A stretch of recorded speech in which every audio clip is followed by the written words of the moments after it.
Thank you very much, Anjali Purohit. You've done me a very, very great honor, and I'm very grateful.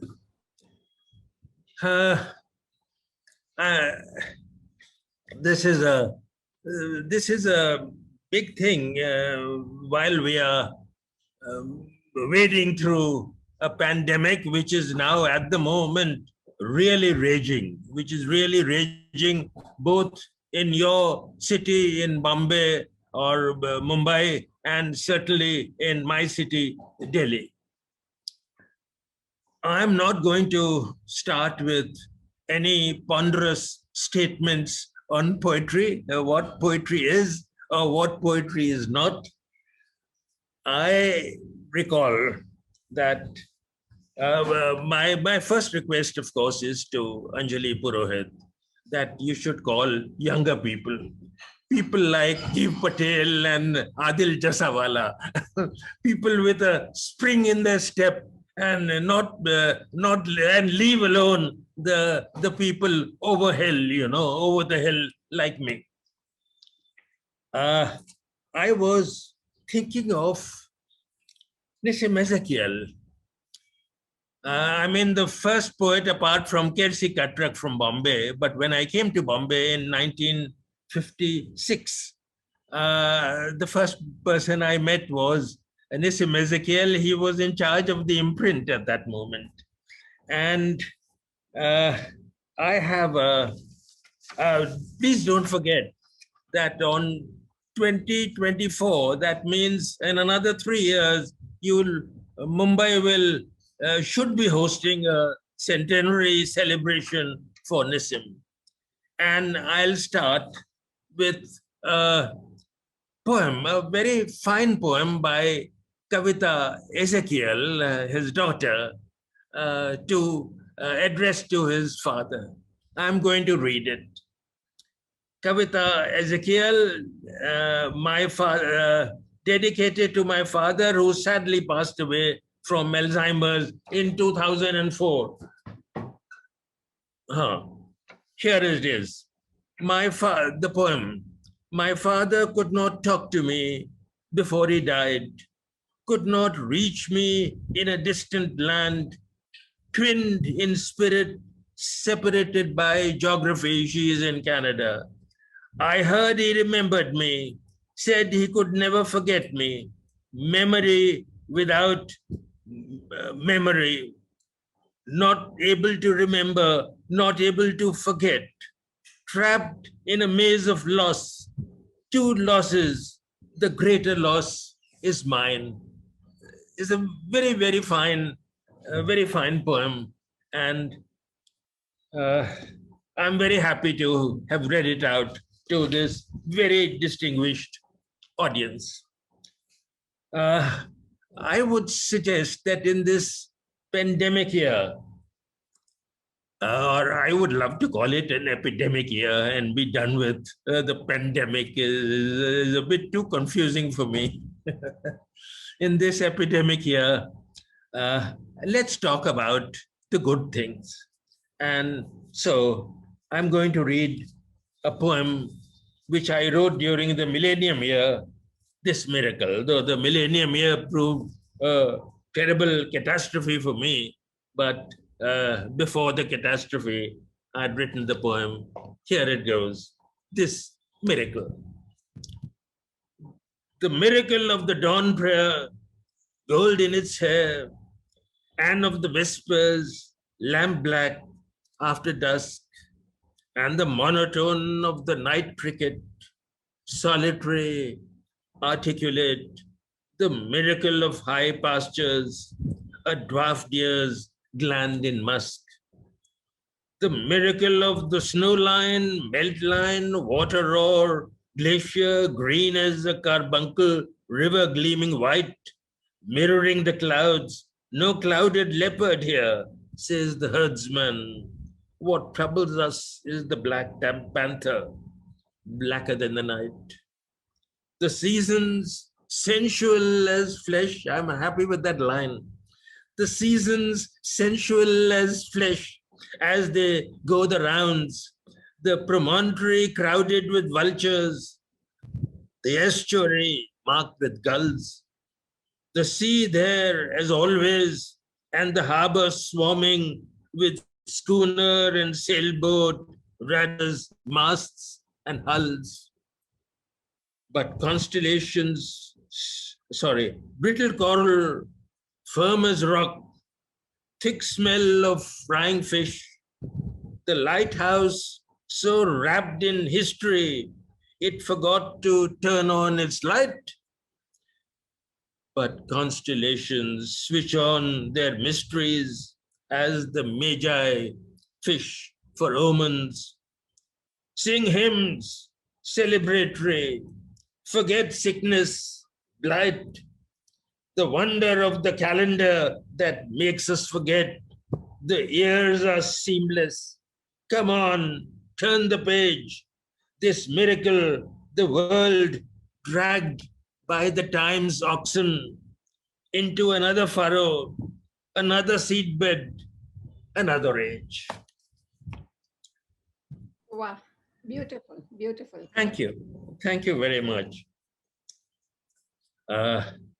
My second poem is on birth. Sorry.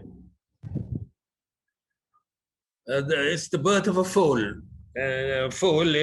When I was in Kashmir, they are usually birthed in February, March, and February is a very cold month. And here is the poem I can't show it. The foal. Always when the foal is born, night is over, it is dawn. Here the night is grey and young, the stars crawl upwards, rung on rung. The birth is normally at night, incidentally. Here the night is grey and young, the stars crawl upwards, rung on rung. The first cold feet of splintered glass, the dew condensing on the grass. In store for them is freezing cold, for mother mare and coming foal. A bed of straw is snugly laid, sheaf on sheaf and blade on blade. The farmhand sees through creaking door, her hooves turn restless on the floor. She circles round but doesn't groan, a restless stammer on the stone.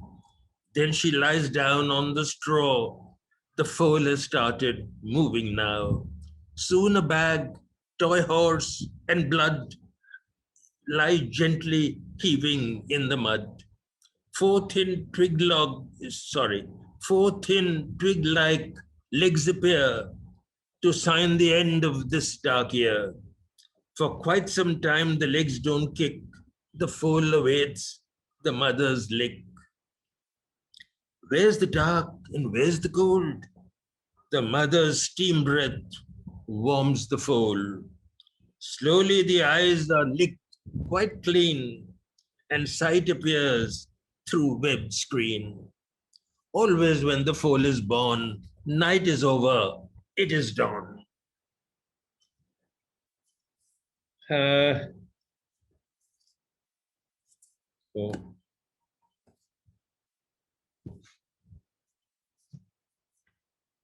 Which book is this from, Keki? They're all in my collected poems. Now I forget which book is. I think it is the last. The penultimate. The penultimate. Okay. Now I'll read. Yeah. Oh yeah. Sky River. Gentler poem. Sky River. May I read it? A dream, this is the penultimate, I hope. I think so. I hope I'm not running out of time. Okay. A dream meditation is neither dream nor meditation. Looking into the still river, which is not still, I see the sky translated there, along with the still river, which is not still. The sky moves and does not move, for it is where it was in the riverbed, a blue bowl filled with water. I'm seeing obviously the sky and the river, and that's what the poem is about. Colors change when they fall into water. In the mirror's eye, in the water's eye, you somehow deal with another sky.